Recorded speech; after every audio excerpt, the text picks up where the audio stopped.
and I'm here to answer the question of where is Amelia Island Microgreens today?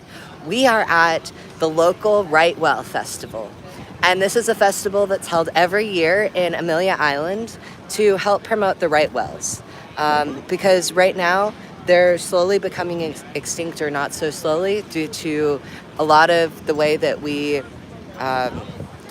fish. Fishing lines can get them. There's a bunch of different things. They're also called the right well because they're the right well to hunt. And so it's a really cool event. That's like a heavier version of it. There's all sorts of places that will talk about different animals and how to conserve the wildlife and keep our oceans and our world safe, as well as a bunch of different local shops. There's so many different cool places here, and so is Amelia Island Microgreens. So here we are, and here's our different kits. So we have the microgreen kits right here. When you come up by, you can go ahead and try some of our Oriental mustard microgreens. And Oriental mustard is the cousin to wasabi, so it's nice and spicy. It's really good and delicious. And here's a fun fact. Most people in America have never had real wasabi. It's usually horseradish that's been dyed green, and this is the cousin to wasabi. So it's right here. And the cool thing is, you just cut like right along there, and you get to try something that's the cousin to real wasabi. So another cool thing about microgreens, these were planted 7 days ago, and they're ready to eat. Just 7 days. It's as simple as lifting this tray up, putting a cup of water right in there, and in fact, you can see the roots right along there. And then just putting that back down. Just ambient light near a window is perfect for them. So we have two different kits. We have our deluxe and our standard. Our standard is one of these trays and 3 crops of microgreens. Our deluxe is double that, so it's 2 trays and 6 crops. And the reason why we do the 2 trays is so while you're eating off of one, you can plant that next one. So you have that rotation going and you don't go 7 days without microgreens. Another thing that I get asked is how long do I have to eat my microgreens after day 7? And once you get to day 7, you have 7 to 14 days to eat your microgreens while they're still at this stage. If you can't eat them in that time, you just go ahead, take your scissors and harvest it all and put it in the fridge with a dry paper towel. And you have another 7 to 14 days to eat them. And the reason why I don't immediately harvest them at this stage is because it's nice to get that nutritional density from having them fresh right as you're about to harvest. Some people harvest them immediately. I just find that I like to have fresh. You can't get more farm to table than just having a tray like this right by you. So that's my favorite way to do that. As well, in your kits, you're gonna have broccoli, turnip, mustard, salad mix, and Oriental mustard. And another cool thing, we have over 11 different types of microgreen seeds. So we have radish, here's a wasabi one. So this is the real wasabi plant, which I was talking about a little earlier. Most people in America have never had real wasabi. This is the real wasabi plant. It's usually horseradish that's been dyed green in stores. And then here's some kale. So we have all sorts of ones. Oriental mustard, broccoli. I think there's some cabbage. There's mustard. Salad mix is a really nice blend for your salads. It's super delicious. And another cool thing about our seeds, right here is a little QR code. That takes you to a video on how to grow microgreens. So if you get confused or you're more of a visual learner, that's a great way to do that. So American Patriot said, can you do spinach? Yes, you can. However, I would be a little bit cautious because more of like your spinach, your herbs are going to be a little bit more tricky. So my recommendation, start with something simple like your collards, Oriental mustard, and then move into spinach. Spinach is a really cool microgreen though. I also really love lettuce. So you can do just about any kind of vegetable that you can think of as a microgreen. Which is really cool. The only ones that you can't do are nightshades, like your tomatoes, potatoes, all of those, because the stem itself is toxic to us, and we're eating basically the stage, like the stem itself. So let me go into why microgreens. Microgreens are the stage right after a sprout, and they're the most nutrient-dense stage in the life cycle of a plant. So they're super healthy for you, and they are incredible. Another really cool thing, if any of you are familiar with Dr. Berg, he just created a video talking about sulforaphanes. And sulforaphanes are a phytonutrient in this, a phytonutrient in a lot of your brassica family. And the cool thing about them is that they cause cancer cells to autophagy, which basically means to commit suicide. So they're really good for fighting off cancer.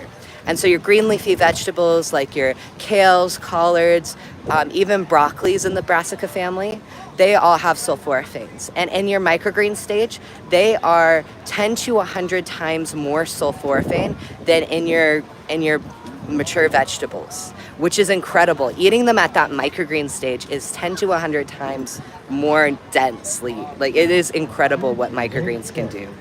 As well as just that 40% more nutrition boost. And you're eating live vegetables. When you go to the store, it's usually been harvested weeks, maybe months before you get it. It doesn't look like it because they've done such a great job at learning how to make vegetables look so good, but it's incredible. And so to be able to have that live food, that nothing's been put on it, you are in control of everything, it is so cool. And yeah, let's get you growing microgreens, American Patriot. That would be so cool. And we're gonna be here at the Rightwell Festival for today. Up until 3, so if you just want to head over here, you can get your kit here. As well, you can go on Amelia Island Microgreens.com and check it out there. Another awesome thing that we're doing is I've just started up a Kickstarter for reptile microgreens. And so why reptile microgreens? Well, reptiles have the same challenge we do. Our store-bought produce isn't that great. It's usually been harvested, like I mentioned, low in it's been nutriently depleted. If you talk to people 50 years ago, vegetables tasted so different. And it's because of how we're farming. It's actually causing us problems. And so that's bad enough for us, but for a tiny little reptile, it can make all the difference in their health. And especially when you add on that a lot of our produce gets sprayed. There was a study that showed that even on your leafy vegetables that are organic, there's still pesticide residue. I think they said like two different pesticide residues they found, and it was with a study through Healthline. So that's really horrible for us, and it's really horrible for lizards. So to be able to put something in your reptile's bowl that is live and doesn't have any pesticide residue is incredible. And so that's one of the reasons why I started the reptile microgreens. So if you have a reptile or you know someone who has reptiles, this is such a great way to get your reptile the nutrition they need. I have a bearded dragon named Dart, and I was going to the store getting kale, collards, all the vegetables that she needed without realizing I've been growing microgreens for 12 years. What am I doing going to the store when I could just be growing her fresh live vegetables that aren't tainted? And so I decided to start up this to empower other reptile owners to be able to grow their own food for their reptiles. So it's just been so incredible to be able to help not only people, but also reptiles in getting the nutrition that they need. So then another thing that's super exciting, I just created a book called Let's Get Growing. And this is a teen's guide to business success. And this is all about what I've learned as a teen entrepreneur, going through 4 years of having a business and now creating another line for reptiles. And then I have a line for cats, and everything that has really made such a difference from the challenges that help me grow. I believe that with every challenge comes the seed of equal or greater opportunity. And Napoleon Hill talks a lot about the power of being persistently consistent and how much those challenges lead to our growth. Because everything we do empowers us. And if we choose to look at it that way, we can either choose to look at it like a challenge that has caused challenges where we can't move forward, or we can use it to springboard to our success. And in every chapter, there are some actionable items. In fact, one of the people that I know was, the music's about to start at the Rightwell Festival, so that's cool. So one of the people that I know reached out and said that at chapter 2, she found that she got one of the exercises and it actually changed the course of how her business was going. She was in this place of like that slump that you get in where it's like, what do I do? What am I doing that is keeping me here. And she said that that chapter changed what she was doing. She was needing to find what to do that different. So I'll give you one of the exercises. Think of a situation where you feel buried or overwhelmed, and take a moment to visualize how this situation might be planting seeds for your future growth. What strengths or qualities are you developing as a result? Write down 3 positive outcomes that could arise from this experience and revisit them whenever you feel discouraged. And just as the journey at the Grand Canyon was unplanned adventures, consider a time when life didn't go as expected. What did you learn from that detour? Choose one area of your life where you feel stuck or directionless and brainstorm one new path or activity you should explore to shake things up. Take the first step within the next week and observe how it unfolds. And so this is all the things that are in the book. There's also the power of journaling and also how to lucid dream. A lot of us don't really realize how powerful our dreams are. When you start to be able to lucid dream, you can change the course of your reality. You can get it into your unconscious mind and start changing how things are going. It's really fascinating hearing about all the things that you can do. In fact, I've heard that when you start lucid dreaming, you can tap into that inspiration, that source that can inspire you and bring you into a state of flow. You can also tune into healing. And it's even more powerful than meditating on your own because you're in the space where things start to flow already. And so it just enhances that. So you can even meditate while you're lucid dreaming. And a lot of people, it's a little windy here. A lot of people don't realize that in lucid dreaming, it can be more vivid than in real life. Say you have started losing your vision. In your mind, you don't have your eyes that you see. You have your mind's version of what reality looks like. So you can hear differently, you can see differently. It is such a cool thing to be able to lucid dream like that. Another cool concept that I have in here is I talk about my story of how when I was younger, I had so many health challenges. It's not something I usually talk about. I had a thermography scan done, which basically shows how much inflammation is in my body. And it was to the point where the doctors had never seen anyone as inflamed as I was, not even adults. And I was 7 at the time. And so during that time, I went to school, and for a while I wasn't even able to go to school. I had to go on medical homebound. And there were so many challenges because my school didn't believe me. My doctors were saying that things were going on, and it didn't matter to my school. They thought that it wasn't real. And so I had a lot of challenges in terms of school. And oh, thank you, Amanda. You're awesome. And so with that, I found some skills that really helped me, and I'm really excited to share them in the book, as well as just the things to move forward. A lot of us are stuck and we don't even know why we're stuck. There's that part of our brain that just wants to hold us back. And there are things that you can do to get your mind moving forward, to take those steps, to start that business, to start that dream that you've had. And just knowing those things that will change the course of your mind. Because a lot of everything that you see in reality, all those businesses, all those amazing friendships and relationships all started right in our minds first. It is incredible what our minds will do.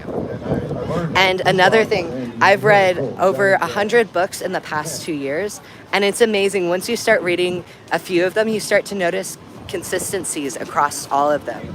And one of the biggest things is just changing our mindset. And it doesn't have to be changing everything. It's just finding those things that are really holding us back, the certain words like I'm awful, I'm a failure, and just reframing it, saying I'm amazing, I've got this. Even if you don't believe it, just starting to say it will change the way that you think. This one for the fire ants. I don't see any fire ants. Thank you. That was our neighbor at the Brightwell Festival. Trying to think. Oh yeah, another cool thing. So I have created a free 10-part series on how to grow microgreens, the health benefits of microgreens. It takes you from microgreen beginner to microgreen grower. If you are interested in that, take out your phone and go like you're gonna go text a message and text the number 26786. And that's 26786. And where you would type a message, type in the word microgreen. Microgreen to 26786. What was that? Plural. Yeah, microgreens plural. All one word. Oh, Amanda's talking about the story of the spiders. So one of the first stories in my book, Let's Get Growing, is about... Oh yeah, I'm super excited about Jurassic Greens too. And be sure to check out my Kickstarter. I'll send a link in the comments below. And it is such a cool thing. So the story with the spiders. So when I was 4, I always knew I was going to be an entrepreneur.